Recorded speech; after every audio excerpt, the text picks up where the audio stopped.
Yang terjadi adalah penumpukan lemak, penumpukan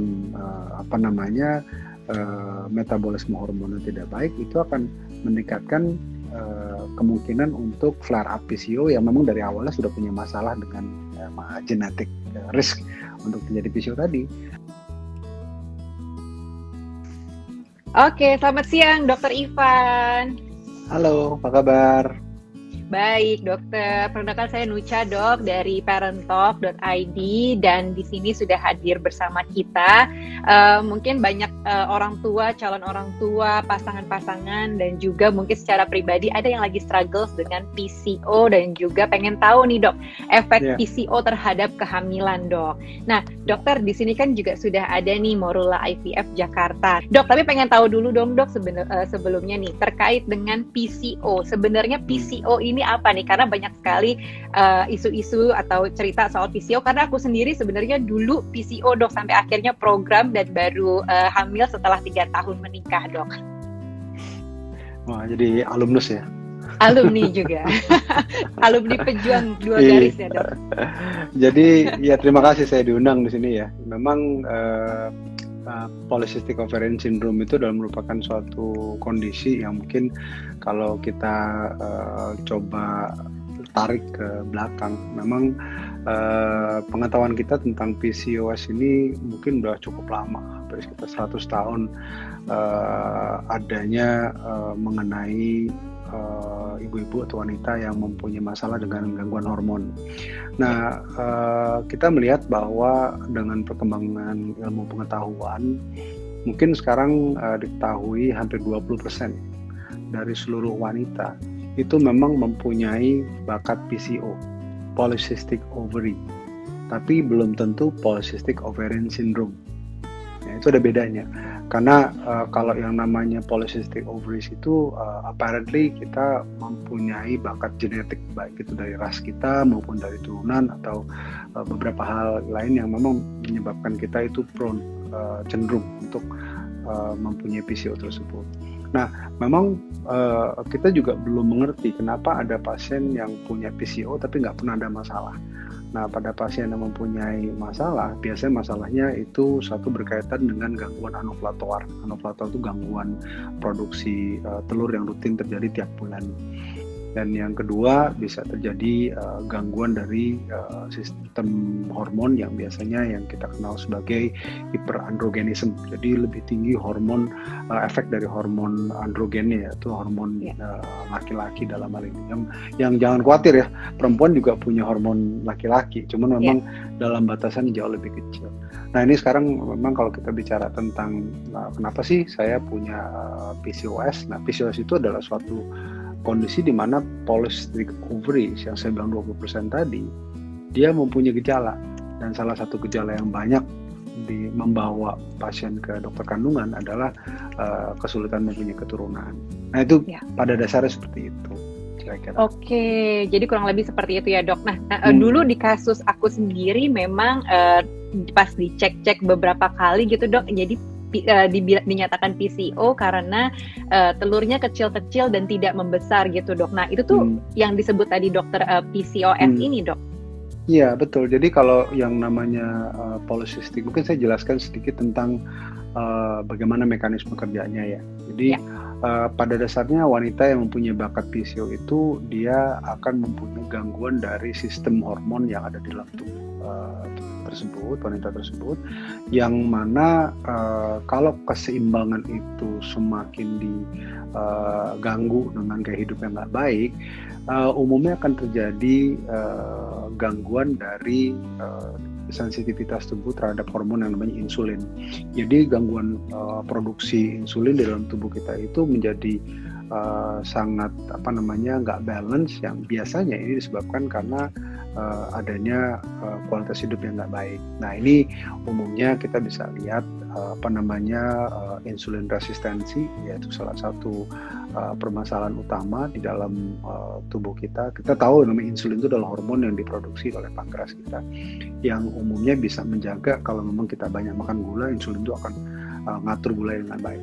Tapi kalau kita disamber dengan makanan yang banyak, gula yang nggak benar dan segala macam, akibatnya akumulasi dari gula yang berlebihan tadi akan menyebabkan insulinnya jadi resisten.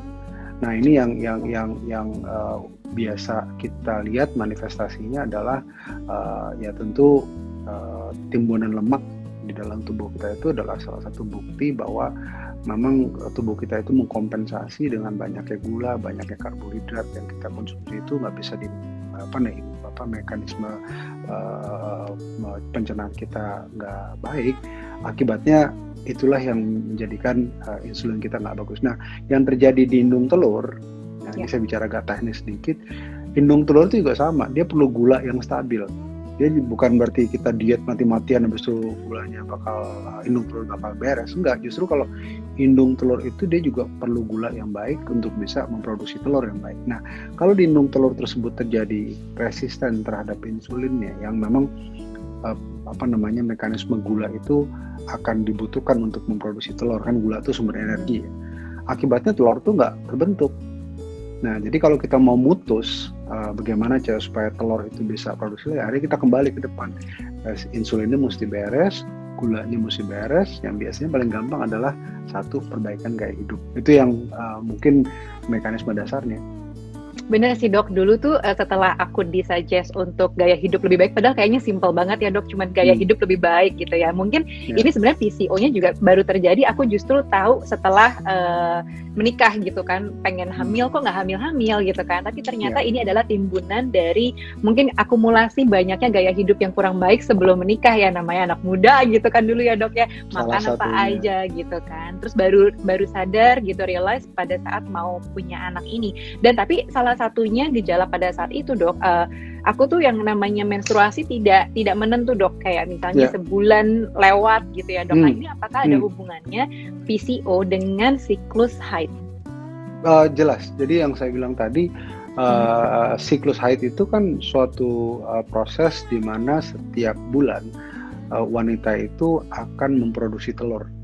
Nah, telur yang tidak dibuahi oleh sperma itu akan menimbulkan stimulasi ke otak kita bahwa ini tidak terjadi kehamilan. Makanya 2 minggu setelah ovulasi, kalau memang tidak ada kehamilan, akan terjadi menstruasi. Itu yang berulang terus. Nah, pada wanita yang telurnya itu nggak tumbuh dengan baik, yang biasanya kalau proses untuk dari mulai mens sampai telur itu matang itu sekitar 2 mingguan lah. Nah ini kalau telurnya itu saya bilang tadi, metabolisme gulanya nggak bagus di indung telurnya, akibatnya akan terjadi proses yang nggak ideal dalam pertumbuhan dan perkembangan folikel atau telur di dalam indung telur tadi, yang telurnya bisa baru tumbuh mungkin 3 minggu, 4 minggu. Nah, ini menyebabkan delay, jadi panjang tuh. Ada yang menstruasi 3 bulan sekali, ada yang 6 bulan, ada juga memang ya aku masih teratur dok, tapi ya jauh-jauh dok, bisa 40 hari, bisa 45 hari gitu. Yang itu yang mungkin yang paling sering yang klasik kita temukan. Oke, baiklah.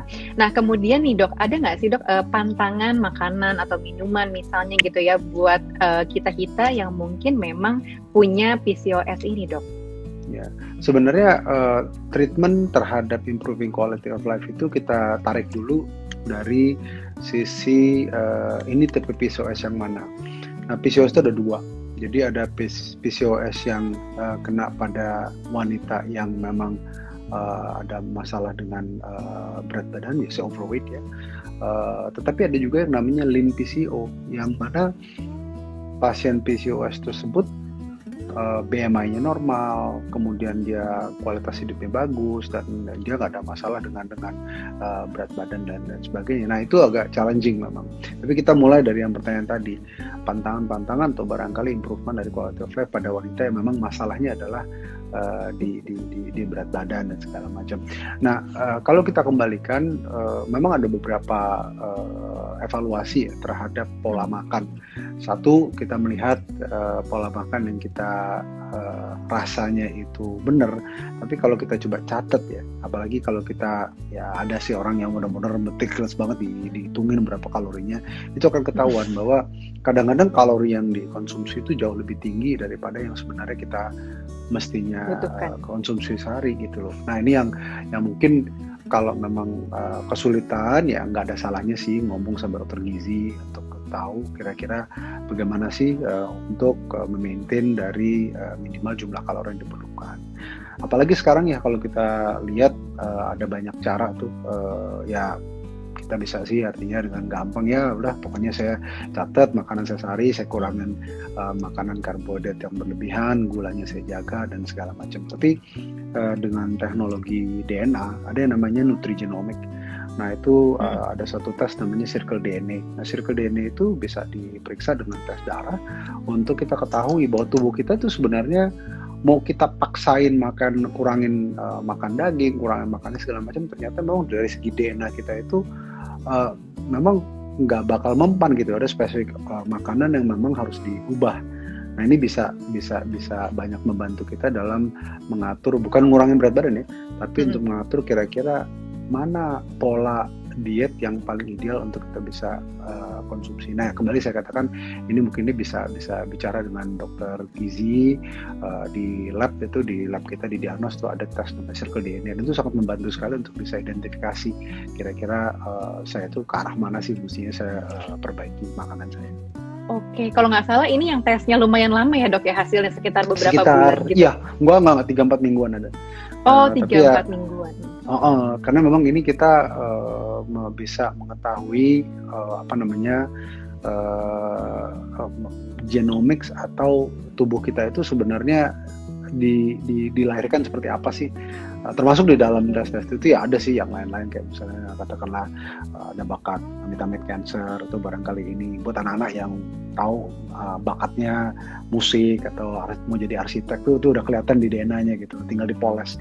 Tapi kalau soal makanan memang yang berkaitan dengan PCO ini kita boleh katakan merupakan suatu alat bantu untuk kita bisa mengarahkan bagaimana perbaikan dari dietary intake untuk memperbaiki siklus haid yang ujung-ujungnya memang untuk pasien alergi promil. Oke, nah dok, ini kan tadi untuk mengetahui ini ya dok ya DNA atau diet yang ada di tubuh kita gitu ya. Tapi untuk mengetahui atau pengobatan PCO sendiri nih harus kita bisa mendeteksinya melalui apa ya dok? Oke, jadi yang saya katakan bahwa ini kan masalah hormon ya. Jadi memang dokter itu harus bisa melakukan ada beberapa assessment. Nah, kita biasanya melihat satu dari analisa klinis, kita melihat apakah memang ada kelebihan berat badan dan itu nggak selalu gemuk ya. Kita ada yang namanya Fairman Gallwey score. Itu kita bisa lihat kira-kira apakah memang pasien itu ada tanda-tanda berlebihan hormon laki-laki dan biasanya ada yang ada rambut, ada jenggot, ada kumis segala macam, itu kita bisa lihat.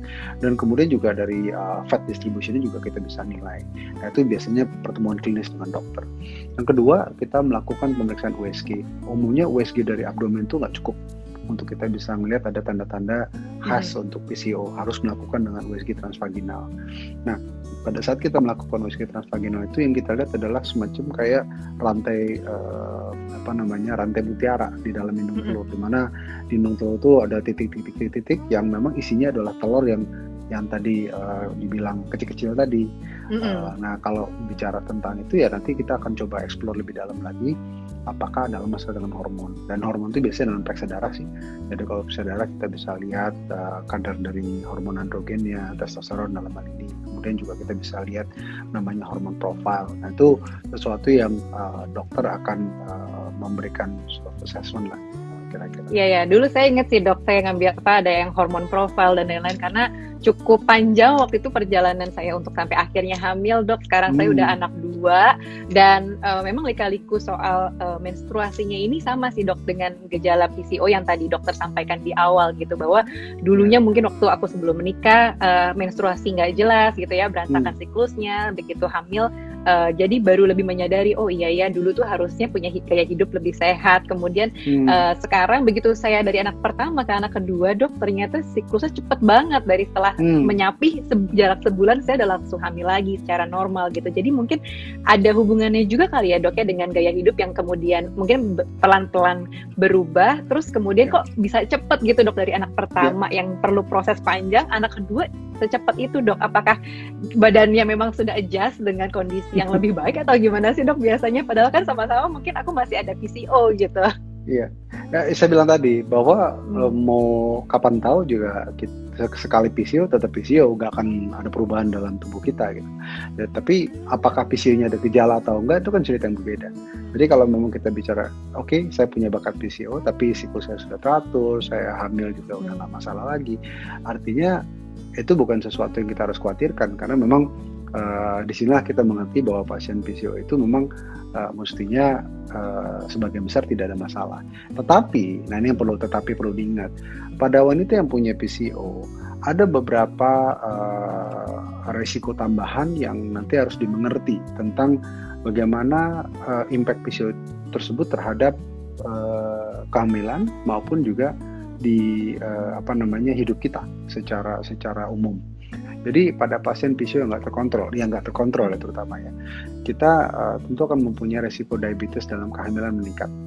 Ya, walaupun kita udah hamil, resiko gestational diabetes itu akan meningkat. Nah ini perlu diperhatikan bahwa 5-10% ibu hamil memang mempunyai masalah dengan diabetes, tapi resiko diabetes tersebut meningkat. Dan sayang sekali 30% dari wanita yang setelah melahirkan diabetesnya nggak hilang. Nah, gitu yang kita perlu evaluasi ulang. Nah, hal yang kita sering lupa adalah oke, saya udah hamil nih, misalnya udah 2 anak gitu ya. Tapi nanti kalau PCO saya pengaruh, kira-kira di kemudian hari yang saya mesti perhatikan apa? Nomor 1, yang pasti adalah resiko diabetes untuk long term tetap ada. Dan itu harus kita jaga sekali supaya tidak terjadi impact terhadap permasalahan kesehatan yang lain. Karena yang pasti gangguan terhadap kolesterol adalah salah satu resiko tambahan. Karena dengan gangguan permutasi dari si hormon androgen tadi, hormon testosteron itu akan mengganggu produksi dan proses dari lemak yang ada dalam tubuh kita, yang bukan hanya lemak yang jahat tapi juga lemak yang sehat. Kan kita tahu dalam tubuh kita itu ada lemak jahat sama lemak sehat.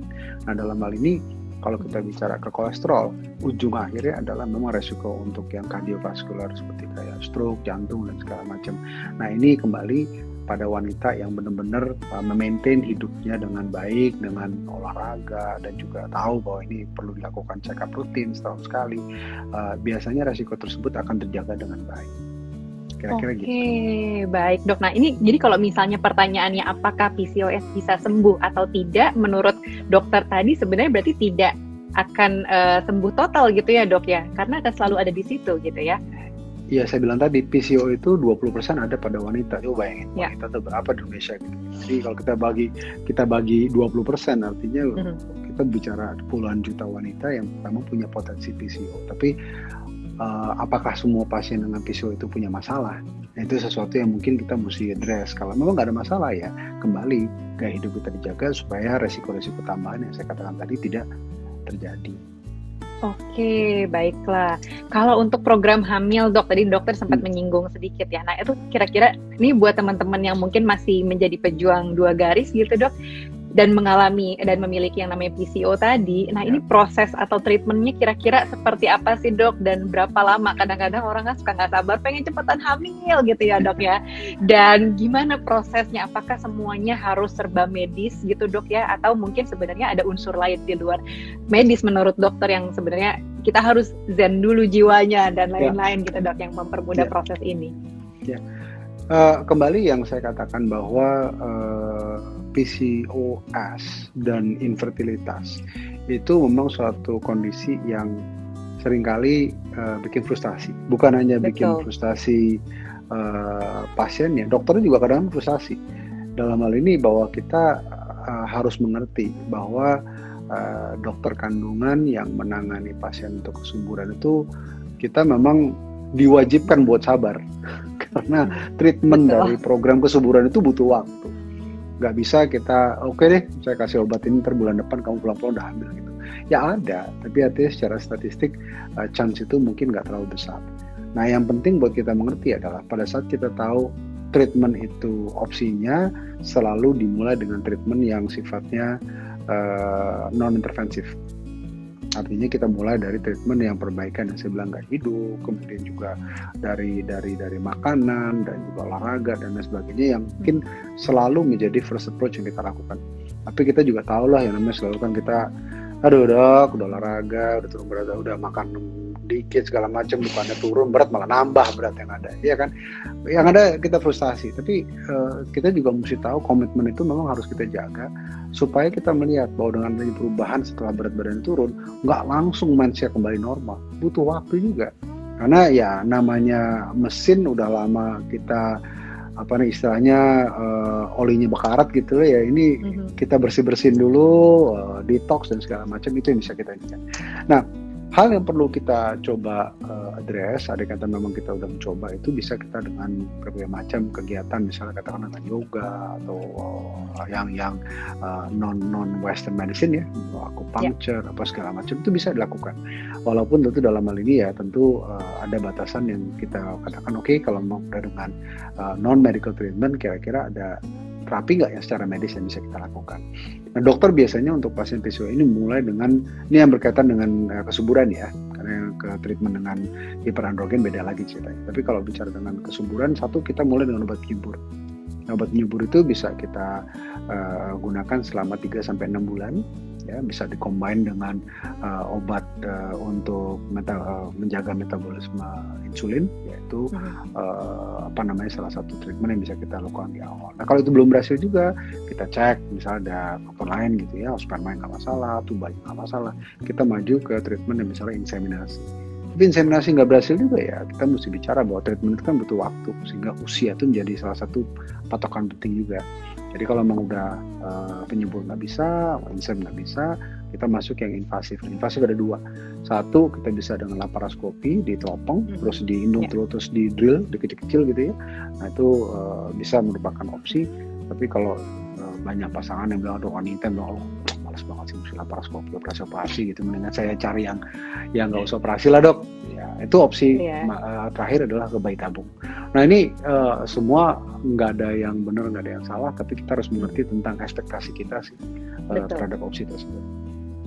Ya, saya setuju dok. Dan dulu jadi saya juga sempat inseminasi dan gagal, terus kemudian lanjut ke proses selanjutnya yang laparoskopi. Nah setelah laparoskopi dalam 3 bulan saya hamil alami gitu dok.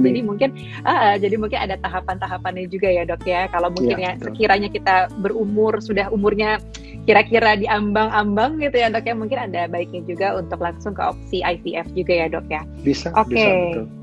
Nah, di sini dok sudah ada pertanyaan yang masuk ke kita nih dok. Sebentar saya bacakan satu persatu ya dok ya. Di sini mungkin untuk yang baru mulai mau tahu gitu ya dok ya, bagaimana cara mengetahui gejala bahwa seseorang mengidap PCOS? Jadi pertama-tama yang saya katakan pasien yang punya gejala. Jadi kalau kita bicara tentang gejalanya ada 2. Satu, gejala gangguan siklus haid yang biasanya itu bisa mempunyai impact terhadap kesuburan. Tapi yang kedua adalah gejala hiperandrogenism. Hiperandrogenism adalah gejala yang hormon laki-lakinya berlebihan. Ya, jadi kalau kita bicara tentang mengetahui gejala-gejala tersebut, ya pertama-tama kita mesti lihat apakah memang gejala itu mengganggu atau enggak. Karena ada wanita yang pasien saya siklusnya 4 kali dalam setahun, tapi anaknya 3. Tapi kalau dianggap ini nggak jadi masalah buat saya, ya udah nggak apa-apa. Karena siklus haid itu kan ya hitung-hitung hemat beli pembalut lah gitu kan. Ya, tapi kalau kita bicara tentang pasien yang merasa, dok saya nggak nyaman nih dok, saya masa mens cuma setahun sekali atau 2 tahun sekali, itu memang juga ada konsekuensi resiko lain terhadap yang saya bilang tadi, penebalan selaput rahim atau gangguan terhadap tentu masalah terhadap result cancer di kemudian hari. Itu mungkin bisa diberikan opsi treatment. Jadi gejala-gejala bisa kita lihat dari siklus haid kita. Tapi yang kedua yang berkaitan dengan hyperandrogenism yang banyakkan dari keluhan untuk dari hormon laki-laki tadi, kita mesti lihat apakah ada wanita yang kok rambut banyak banget tumbuh di mana-mana gitu ya. Nah itu tidak harus menjadi gejala. Karena ada pasangan atau wanita yang merasa that's okay, I'm fine with that, dan nggak usah di-treat misalnya, ya nggak usah diapa-apain. Tapi kalau memang udah sampai dia rambutnya rontok atau barangkali ada namanya male baldness ya, ada yang kayak laki-laki itu botaknya ke belakang itu mungkin menjadi sesuatu yang mengganggu dari sisi estetik, dan itu bisa kita coba pertimbangkan beberapa opsi treatment tentunya. Tapi apakah ada suatu gejala yang bisa lihat dari awal? Ya kembali kita hanya bisa melakukan check up rutin yang dokter yang nanti bisa melihat apakah memang di USG itu ada tanda-tanda PCO atau enggak, atau di hormon profilnya ada masalah atau enggak, gitu kira-kira. Oke, baik dok. Nah ini pertanyaan selanjutnya di kolom komen dari Nindi Kalista. Dok, saya PCO di kehamilan saya yang sebelumnya saya mengalami preeclampsia. Apakah itu karena PCO saya? Nah ini mungkin hubungannya, ada nggak sih hubungan antara PCO dan preeclampsia? Ya, sejauh ini memang kita belum melihat secara langsung ya, walaupun kita tahu bahwa pasien yang overweight itu mempunyai peningkatan resiko terhadap preeklamsia dalam kehamilan. Jadi ini ada beberapa hal yang kita mesti nanti evaluasi di dalam kehamilan. Biasanya sih kita pada saat kita konsul hamil pertama, kita akan diskusi banyak soal tentang resiko diabetes, resiko preeklamsi, resiko komplikasi kehamilan lainnya yang sebenarnya bisa kita coba trace di awal. Itu kenapa dokter biasanya pada saat kehamilan awal tuh kita cek gula, kita cek USG 4 dimensi, kita cek sekarang di 12 minggu itu ada tes khusus namanya PLGF, itu tes darah yang bisa dikombinasi dengan USG 4 dimensi atau orang namanya USG fetal maternal gitu ya. Nah itu untuk mengidentifikasi apakah pasien tersebut mempunyai resiko preeklamsia atau enggak. Nah, tapi kembali apakah ada hubungan langsung antara PCO dengan preeklamsi? Saat ini mungkin secara langsung tidak, tetapi yang dikaitkan dengan overweight dan juga gaya hidup yang tidak sehat tentu akan meningkatkan resiko preeklamsi Indian gitu. Oke, baik dok. Pertanyaan selanjutnya dari Dewi.Ningsih, dok mau tanya, apa kalau penderita PCOS akhirnya jadi penderita diabetes? Nah ini mungkin tadi dokter udah sempat menyinggung ya dok ya soal ini. Betul. Ya itu yang memang kita harus mengerti sekali, bahwa saya juga perlu sampaikan bahwa para pasien yang mengalami PCOS ya, terutama dengan gangguan anovulatoar yang siklus haidnya itu nggak bagus, resiko untuk terjadi hiperplasi di selaput rahim, hiperplasi itu penebalan selaput rahim, itu akan meningkatkan resiko terjadi endometrial cancer. Jadi pada saat kita sudah nggak ada masalah dengan kehamilan, kita anak sudah ada, check up rutin tiap tahun itu sangat diperlukan untuk mengevaluasi satu, apakah selaput rahim itu terjadi penebalan yang di luar dari batasan normal. Yang kedua juga resiko untuk breast cancer, karena terjadinya gangguan hormon itu sendiri itu akan menyebabkan nggak sinkron dan nggak stabil di metabolisme hormon di payudara kita, dan itu tentu salah satu hal yang harus kita jaga supaya jangan terjadi perubahan ke arah breast cancer di kemudian hari. Jadi hal-hal kayak gitu memang penting banget untuk wanita dengan PCO untuk melakukan evaluasi rutin setiap tahun. Oke, baik dok. Pertanyaan selanjutnya nih dok dari Sarah Ashifah. Jika masih muda dan belum nikah, kapan disarankan untuk cek ke dokter jika haid tidak teratur dan orang tua punya riwayat PCOS?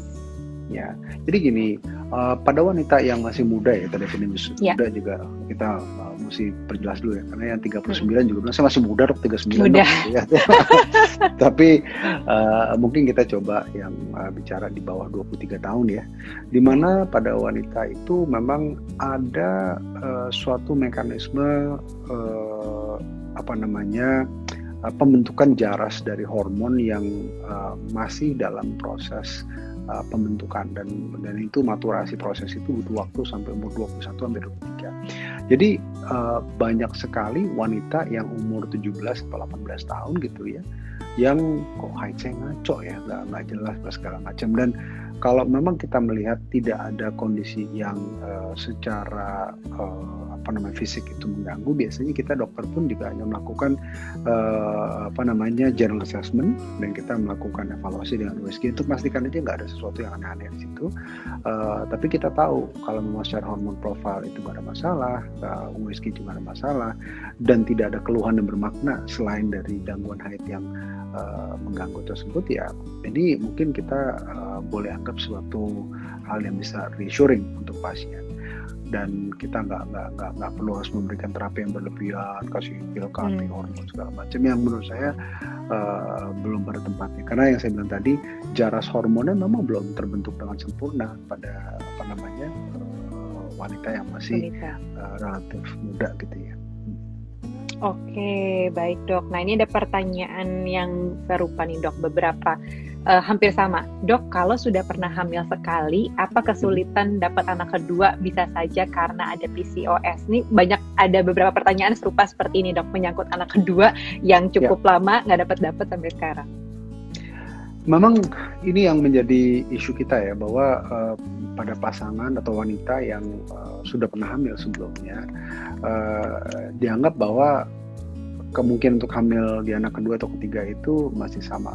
Kita udah punya beberapa hambatan yang kita udah pasti tahu, yaitu dari faktor usia. Dimana faktor usia kita jelas nambah dari mulai hamil anak pertama ya mau anak kedua, dimana kualitas telur yang ada akan berkurang. Tapi bukan hanya faktor itu aja, kita juga melihat bahwa dengan adanya ya yang pasti kalau kita punya anak satu, kadang-kadang ya namanya olahraganya lupa, kemudian juga ada ya lain lah banyak yang ibu-ibu seleb yang wah kalau udah anak kedua bukannya makin gimana, begitu masanya olahraga tuh makin 15 kali sehari gitu ya. Tapi ya itu gak terjadi pada semua perempuan kan. Dan ini harus kita akui bahwa pada saat kita kehamilan itu memang sebagian wanita itu akan terjadi peningkatan 15-20 kilo dari mulai non-pregnant state sampai dia melahirkan. Nah setelah dia melahirkan, umumnya kalau dibarengi olahraga dengan menyusui, berat badan itu akan cepat turunnya. Nah pada saat kita berat badan turun, umumnya sih kita akan kembali ke pre-pregnant state kita. Nah problemnya adalah kalau berat badannya nggak turun, yang terjadi adalah penumpukan lemak, penumpukan metabolisme hormonnya tidak baik, itu akan meningkatkan kemungkinan untuk flare up PCO yang memang dari awalnya sudah punya masalah dengan genetic risk untuk terjadi PCO tadi. Nah ini yang perlu disampaikan. Kalau memang katakanlah PCO ini menjadi masalah utama di awalnya, ya kembali jawabannya sama. Mau anak pertama kayak anak kedua kayak ketiga, treatmentnya adalah kita assess dulu, benar nggak ada PCO-nya. Kalau PCO-nya itu bisa di-treat dengan simpel, kita treat dengan simpel. Kalau enggak ya kita maju dengan treatment yang sedikit lebih advance. Gitu guys.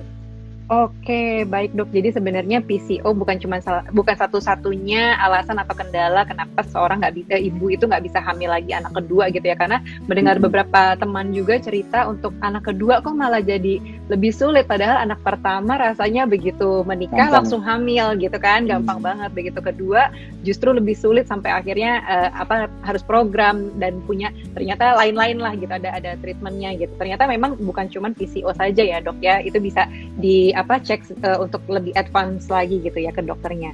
Oke. Dan jangan lupa ada juga faktor suami, di mana pada saat berbicara tentang ketidaksuburan, 50% itu masalah perempuan, 50% masalah laki-laki. Nah yang kadang-kadang kita juga lupa adalah, enggak lah saya udah punya anak satu, pastilah sperma saya oke. itu harus dilihat sekali lagi, karena pria pun juga akan punya komponen yang signifikan untuk memberikan kontribusi terhadap fertilitas. Jadi quality of life misalnya, oh sebelum menikah saya cuma ngerokok 1 batang, oke lah gitu. Tapi begitu dia setelah punya anak, ya udah 2 bungkus sehari misalnya, atau barangkali tadinya dia olahraganya rutin sebelum menikah, begitu setelah dia punya anak 2, 3 ya nggak lupa olahraga gitu. Nah ini yang seringkali kita lupa. Jadi faktor-faktor tersebut biasanya akan kita coba assess secara komprehensif lah. Oke, baik dok. Nah ini ada pertanyaan selanjutnya dari Anissa Azara. Gimana cara menentukan masa subur untuk penderita PCOS? Apakah ada saran khusus dok? Ya ini memang agak tricky ya kalau memang kita punya PCOS yang tadi saya bilang udah ada S-nya nih, ada sindromnya. Karena kalau kita siklus haidnya tidak teratur, nggak gampang untuk kita bisa menentukan masa subur, apalagi kalau kita memang nggak mempunyai modalitas macam-macam. Tapi sebenarnya kalau saya kembalikan sekali lagi, kalau siklus kita teratur, biasanya siklus itu kan 28 hari. Ya. Nah, ya plus minus lah 28 hari, 29 gitu ya. Tapi kalau kita perkirakan masa subur itu mungkin terjadi 2 minggu sebelum terjadi menstruasi berikutnya.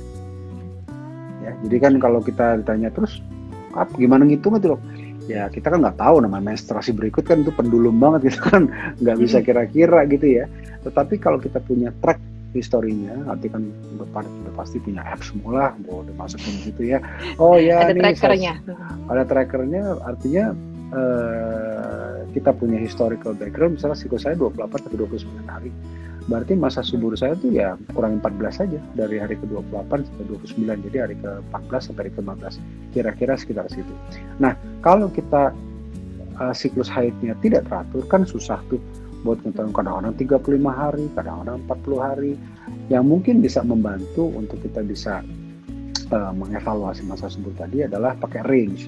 Jadi misalnya siklus saya 35 sampai 40 hari, ya kemungkinan masa suburnya adalah 35 kurang 14 hari ke-21, 40 kurang 14 adalah 26. Jadi mungkin berhubungannya kira-kira sekitar hari 20 ke 26, 27 itu.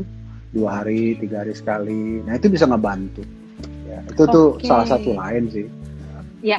Nah dok, kalau misalnya memang rencana mau berhubungan secara alami gitu ya dok ya di 14 hari sebelumnya, nah itu apakah dilakukan setiap hari dok, atau mungkin kayak per 2 hari sekali ada jedanya, atau gimana sih dok? Kadang-kadang kan berpikirnya oh yaudah hajar aja setiap hari gitu misalnya, atau gimana dok sebenarnya?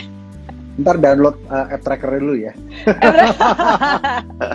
Tapi menurut saya memang agak berlebihan kalau kita memang harus benar-benar konsisten. Wah saya harus ini segala macam. Biasanya makin kita jadwalin makin nggak jadi berhubungannya gitu loh.